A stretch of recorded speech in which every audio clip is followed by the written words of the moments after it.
Hello guys, today we are going to study factors affecting chemical reaction or rate of reactions. So factors affecting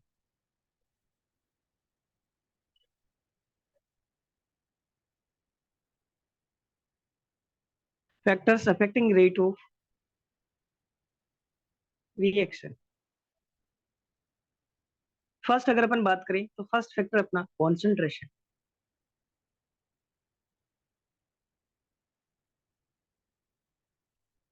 concentration तो अपन को पता है कि जो reaction की रेट होती है वो डायरेक्टली प्रोपोर्शनल होती है law of mass action. Rate is rate of reaction is directly proportional to concentration और उसकी पावर समथिंग। इसके बारे में अपन कुछ और डिटेल भी करेंगे, डिटेल्ड स्टडी। तो law of mass action by क्या? By law of mass action rate is directly proportional to what? Concentration. So concentration reactant के टाइम के साथ क्या होती है? डिक्रीज होती है, इसलिए रेट भी क्या होती है? रिएक्टेंट की रेट भी क्या होती है? टाइम के साथ डिक्रीज होती है। Okay, next is effect of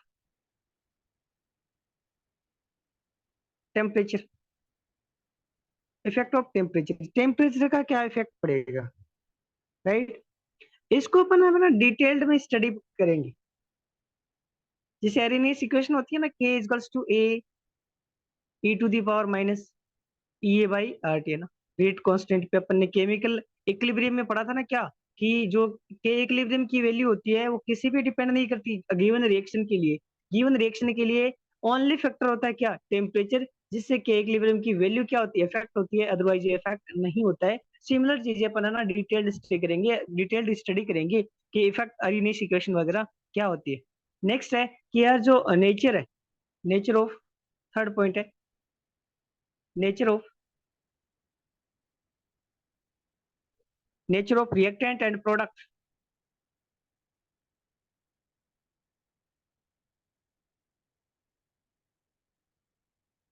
products and reactant के नेचर पे किस तरह से इफेक्ट होगा रिएक्शन, रेट ऑफ रिएक्शन पे? फर्स्ट है फिजिकल नेचर।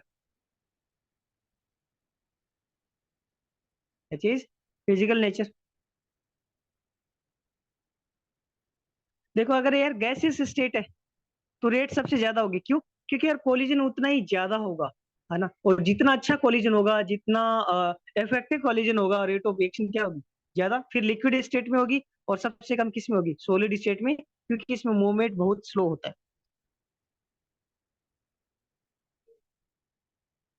ठीक है। सो जो कोलिजन होता है ना, वो कोलिजन वो होमोजेनस मिक्सचर में क्या होता है? बेटर होता है। Collision are effective in homogeneous mixture.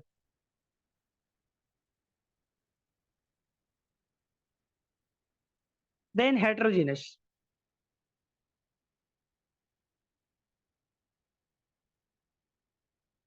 इसका रीजन क्या बोल सकते हैं? रीजन ये बोल सकते हैं कि नेचर भी किसको प्रमोट करती है? सिमेट्री को प्रमोट करती है, राइट। नेक्स्ट है साइज। इसी में साइज, अगर मैं हम अपन साइज को क्या करते हैं, ये सरफेस एरिया को डिक्रीज करते हैं, रेट क्या होती है? इंक्रीज होती है। क्यों? सरफेस एरिया बढ़ जाता है, राइट। तो रेट को डायरेक्टली बोल सकते हैं, rate is directly proportional to what? Surface area.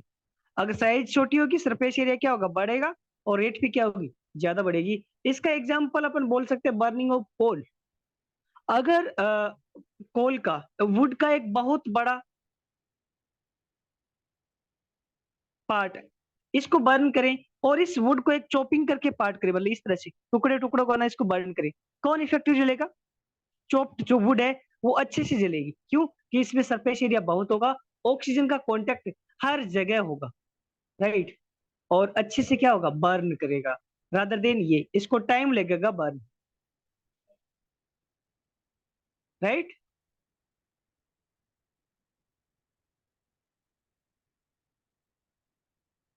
Next है केमिकल नेचर। केमिकल नेचर से क्या इफेक्ट होगा? इसी में सी पार्ट केमिकल नेचर। अगर ज्यादा बॉन्ड ब्रेक हो रहा है तो रिएक्शन स्लो होगी, और अगर ज्यादा बॉन्ड अच्छे बॉन्ड बन रही है तो रिएक्शन क्या होगी? फास्ट होगी। अगर ज्यादा बॉन्ड टूट रहे हैं तो रिएक्शन क्या होगी? More bonds are broken.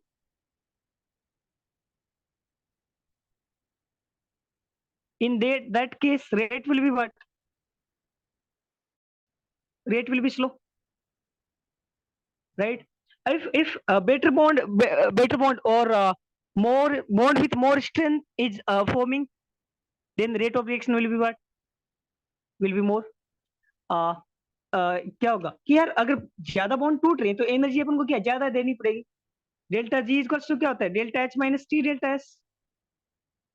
यहाँ पे ये डेल्टा जी क्या बोलता है कि spontaneity of reaction, feasibility of reaction कितनी आसानी के साथ हो रही है। ज्यादा बॉन्ड टूट रहा है तो डेल्टा एस क्या होगा? ज्यादा पॉजिटिव होगा, और पॉजिटिव होगा तो एक स्पॉन्टेनिटी क्या होगी? डिक्रीज होगी, क्योंकि अगर डेल्टा जी जितना कम होता है रेट ऑफ रिएक्शन उतनी क्या होती है? ज्यादा होती है ना।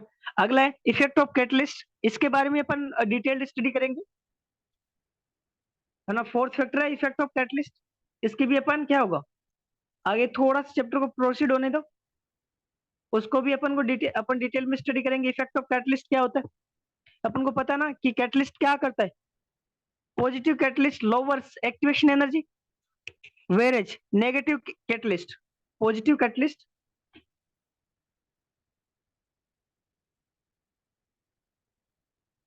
पॉजिटिव कैटलिस्ट वो क्या करता है? लोअर करता है किसको? Activation energy. एंड जो नेगेटिव कैटलिस्ट होता है वो क्या करता है? इंक्रीज करता है किसमें? एक्टिवेशन एनर्जी में। इनके अपन डिटेल स्टडी भी करेंगे, कहाँ पे क्यों होता है, मतलब ये लोअर एनर्जी क्यों करता है, या पॉजिटिव एक्टिवेशन एनर्जी ज्यादा क्यों करता है, उसकी डिटेल्ड स्टडी करेंगे। अपन ने केमिकल इक्विलिब्रियम में पढ़ा भी था इस चीज को कि के इक्विलिब्रियम की जो वैल्यू होती है वो कैटलिस्ट इफेक्ट नहीं होता है। No effect on no effect on K equilibrium, enthalpy of reaction, energy of product and energy of reactant, इन सब पे कैटलिस्ट का कोई भी इफेक्ट नहीं होता।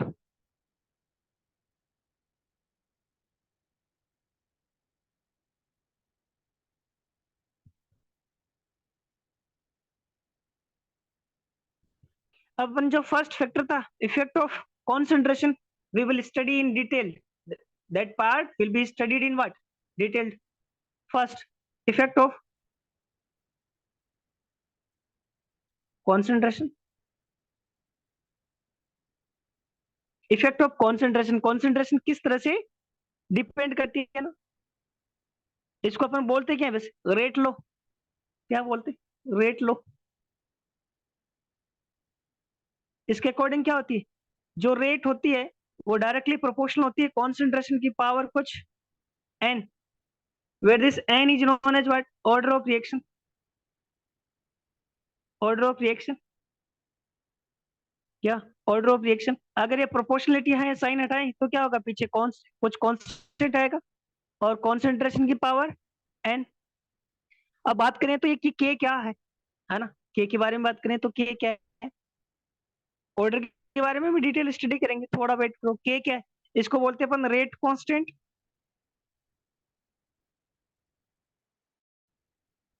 या वेलोसिटी कांस्टेंट। रेट को वेलोसिटी भी तो बोला था ना, वेलोसिटी कांस्टेंट, है ना, या specific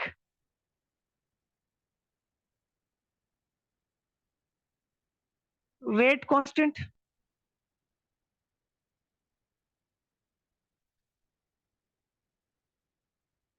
right. Specific rate constant mean क्या होता है? अगर इसको मैं 1 कर दूं कौन, तो जो रेट कांस्टेंट,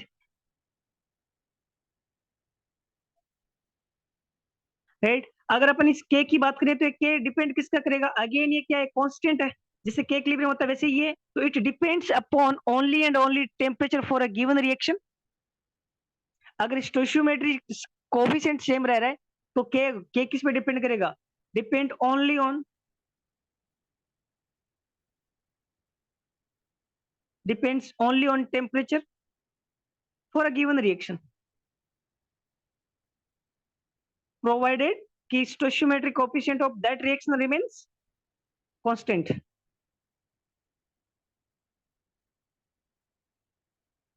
के की जो वैल्यू है कॉन्सेंट्रेशन पे डिपेंड है, नहीं करती।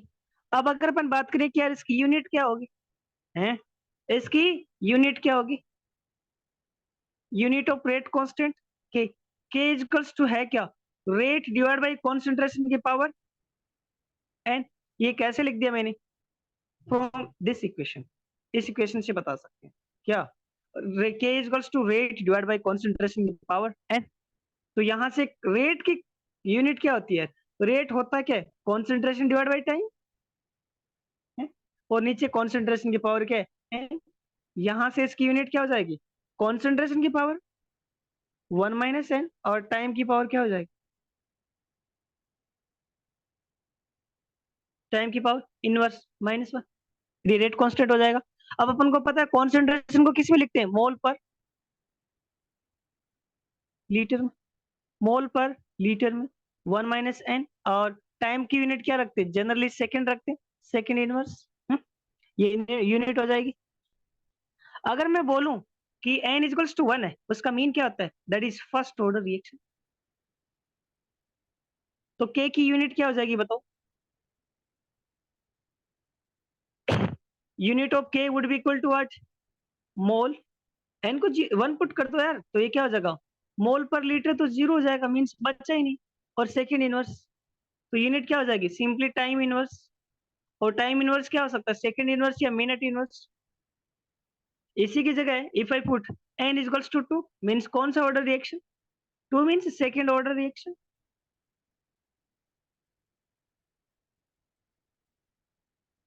जैसे इसको 1 पुट का, तो यूनिट ऑफ k क्या हो जाएगी, unit of k would be equal to what, mole per litre, और ये क्या था, 1 - n, 1 - n कर दो, और ये क्या हो जाएगा, टाइम इनवर्स या सेकेंड इनवर्स, यूनिट क्या हो जाएगी, लीटर, मोल इनवर्स। यार ये यूनिट बहुत काम की है ना, बहुत बार यूनिट से तुम्हें पता चलेगा कि यार रेट किस तरह से डिफेक्ट होगी। एंड एन इजिकल्स टू, अगर मैं 0 पुट करूं, इसका मीन्स होता है जीरो ऑर्डर रिएक्शन। एक्चुअली अपने सिलेबस में यही रहती है, मेनली यही चीजें रहती है ना। जीरो ऑर्डर रिएक्शन है तो वैल्यू पुट कर दो, यूनिट क्या हो जाएगी, एन की वैल्यू 0 पुट कर दो यार, ये क्या हो जाएगा, मोल पर लीटर, 1 माइनस क्या हो जाएगा, 0, एंड सेकेंड इनवर्स, यूनिट क्या हो जाएगी, mole litre inverse and second inverse, ये जीरो ऑर्डर रिएक्शन हो जाएगी। अब एन की वैल्यू कुछ भी रेंडम हो सकती है ना।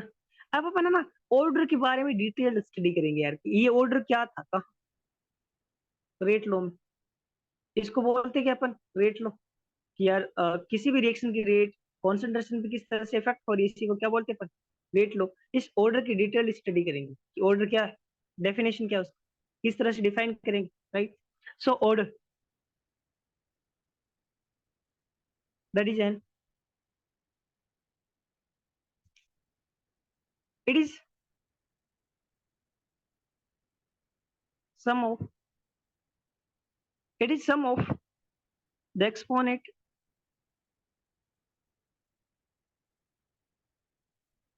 exponents of all, it is sum of the exponent of all concentration terms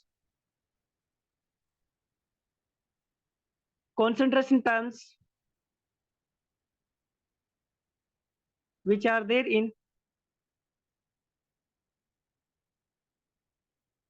rate law, rate law expression, rate law expression में जो भी एक्सपोनेंट है इसका, कॉन्सेंट्रेशन का, उनका सम ही क्या होता है, ऑर्डर होता है। सपोज एक रिएक्शन गिवन है तुम्हें इस तरह से, ए प्लस बी स्टैंडर्ड यही लेते हैं ना अपन, सी प्लस डी, ये small A B C D का मीन क्या है, this small A B C and D, mean of all of these is what, they are stoichiometric coefficient, and capital A B C D are known as what, reagent, A and B are reactant, and C and D are product, है ना।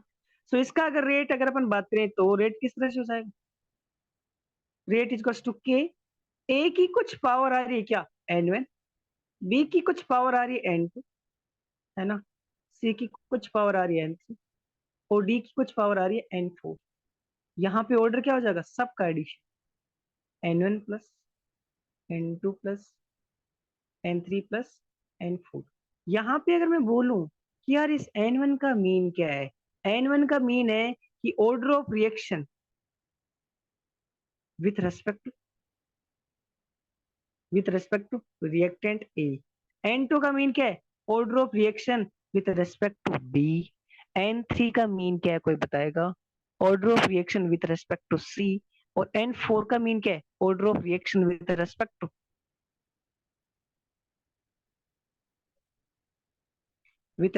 What, D. और सबका addition क्या है, zero. और ये जो order है, ऑर्डर की अगर मैं प्रॉपर्टी की बात करूं, जो ये ऑर्डर होता है, क्या ये ऑर्डर, इसकी मैं प्रॉपर्टी की बात करूं तो ये है ना जीरो हो सकता है, ठीक है, फ्रैक्शनल हो सकता है, it could be fractional, it could be positive, it could be negative, और it could be what, integral.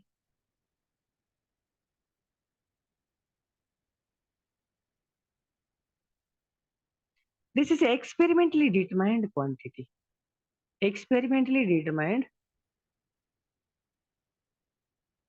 Quantity,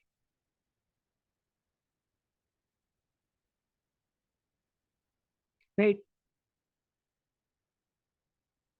Experimentally, mind is experimentally, but in chemical equilibrium. One chapter is chemical kinetics. Let's compare these value. Chemical kinetics, and one is what? Chemical equilibrium. इसमें मैं ना 2a gives what? 3b दूं, तो rate है ना किसी भी तरीके से हो सकती है, जैसे के ए की पावर कुछ रेंडम आ सकती है और बी की पावर कुछ रेंडम आ सकती है N2। और ये किससे डिटरमाइंड होगी, these all of these will be determined what, experimentally. These two are experimentally determined quantity. Whereas in chemical equilibrium same reaction दे दूं मैं इस तरह से equilibrium के, इस तरह से रिएक्शन, तो के इक्विलिब्रियम पता है क्या होगा, जो इसमें जो ऑर्डर होता है वो क्या होता है, थ्योरेटिकल, जो स्टोइकियोमेट्रिक कोफिशिएंट है वही क्या हो जाएगा, ऑर्डर हो जाएगा। केमिकल इक्विलिब्रियम और केमिकल काइनेटिक्स में अपन ने क्या कर लिया बताओ, कंपैरिजन है। यस,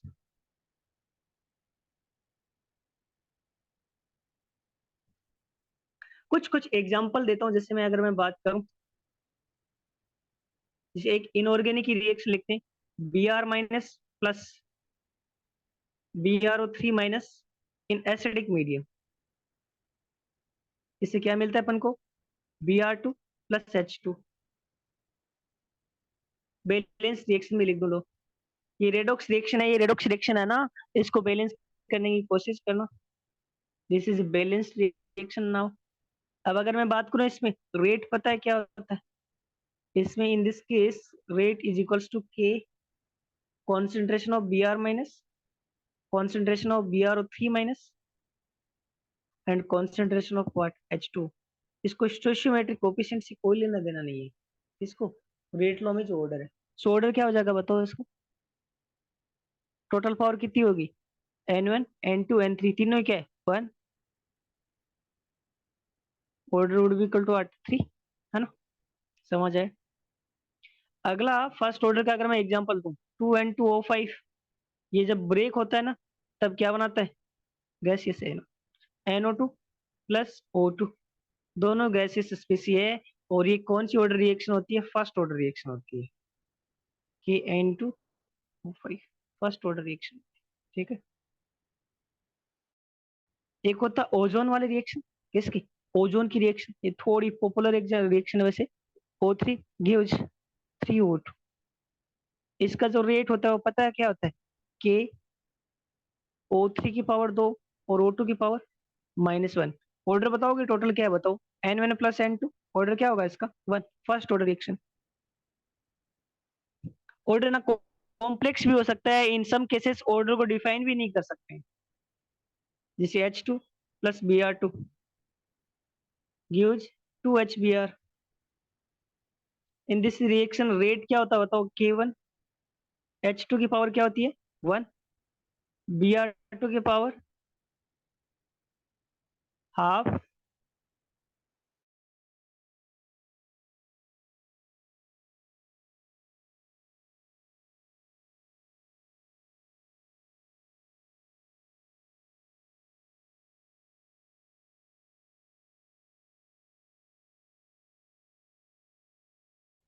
क्या इस तरह से लिख सकते हैं नहीं, तो for this reaction order is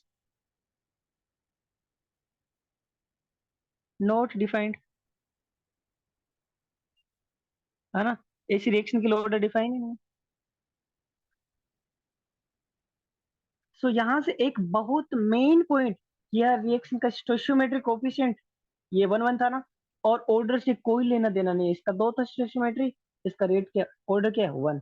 stoichiometry and order में कोई लेना देना नहीं है, कोई रिलेशन नहीं है, तो एक मेन पॉइंट लिख देना, there is no relation between, there is no relation between, start लगा के, no relation between between order of reaction and stoichiometric coefficient of reaction, इन दोनों में कोई भी रिलेशन नहीं है, ठीक है। Order of reaction and stoichiometry में कोई लेना देना नहीं है, order is always experimentally determined quantity, reaction को देख के नहीं बता सकते हो।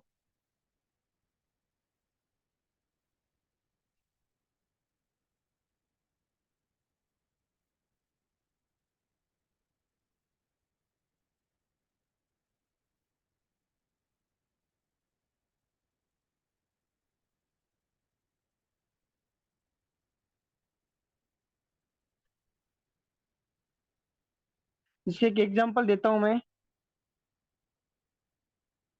A+2B गिव्स 3C+D, ये कोई रिएक्शन है, ठीक है। इसके लिए गिवन है तुम्हें rate constant is equals to k A की पावर 2 और B की पावर 1, ऑर्डर कितना है बताओ 1 या 3, ऑर्डर है 3, ऑर्डर कितना है 3।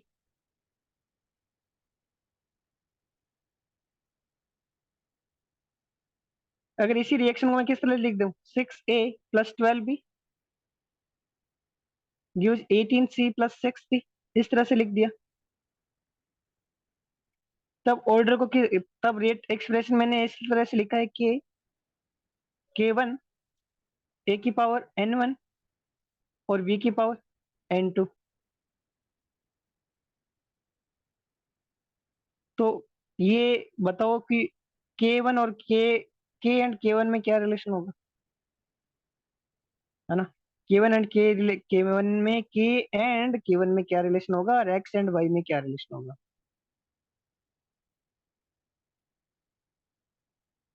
पता है स्टोइचियोमेट्री से कुछ भी मल्टीप्लाई कर दो, क्या ऑर्डर चेंज होगा, A order with respect to A and B change होगा, नहीं, order with respect to A and B change होगा ही नहीं।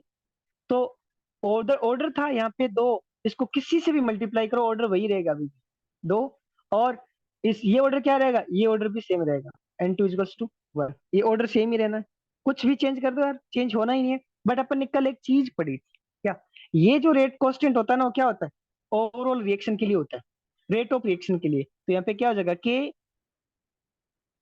ये रेट था ना, रेट लिखना है बाई मिस्टेक ही हो गया, B की पावर 1 इजकल्स टू क्या होगा, R equals to rate of A divide by 1, वैसे rate of B divide by 2, ऐसे लिखेंगे ना, है ना, वैसे rate of C divide by 3 and rate of D divide by 1, ये है,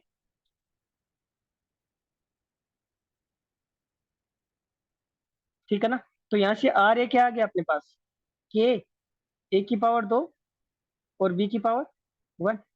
इस रिएक्शन में अगर अपन रेट ऑर्डर वगैरह लिखें इसमें, तो क्या आ जाएगा बताओ,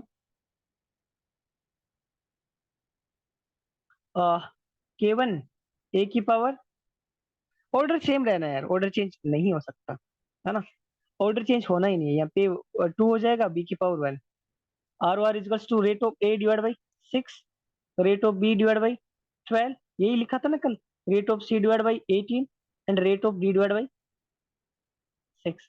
यहाँ से क्या लिख लिख सकता हूँ, R A would be equal to R 6 K1 A की पावर 2 बी की पावर 1।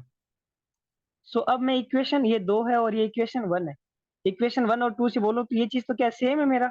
तो यहाँ से क्या आ जाएगा अपने पास, K1 equals to 6, K1 equals to K, तो K1 इजकल्स टू क्या आएगा K/6। तो रेट कांस्टेंट चेंज हो जाएगा, पता है ना। अपन को पता है रेट कांस्टेंट स्टोइचियोमेट्री पे डिपेंड करता है। मैंने एक स्टेटमेंट लिखा था थोड़े टाइम पहले, कहाँ लिखा? ये रो, देखो, depend only on temperature for a given reaction. But यार जैसे ही तुमने ना किसी कोफिशिएंट से मल्टीप्लाई होगा ना, तो के चेंज हो जाएगा तुम्हारा, के चेंज हो जाएगा, है ना। ये के पहले वाले के कंपेयर में क्या हो जाएगा, 6 टाइम ज्यादा हो जाएगा,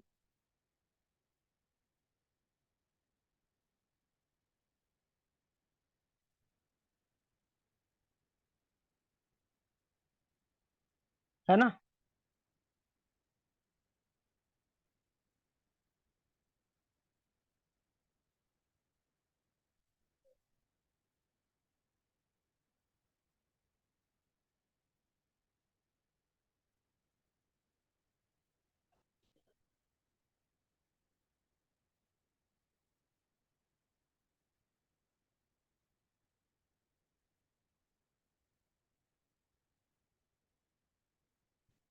ठीक है ना।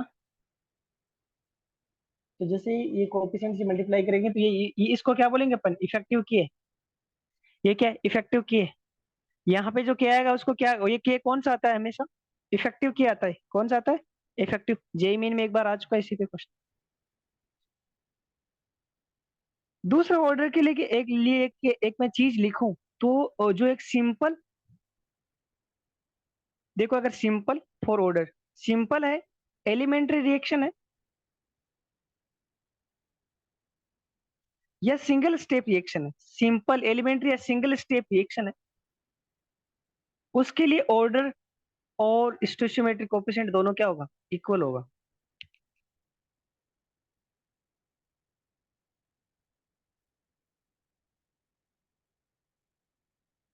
है ना।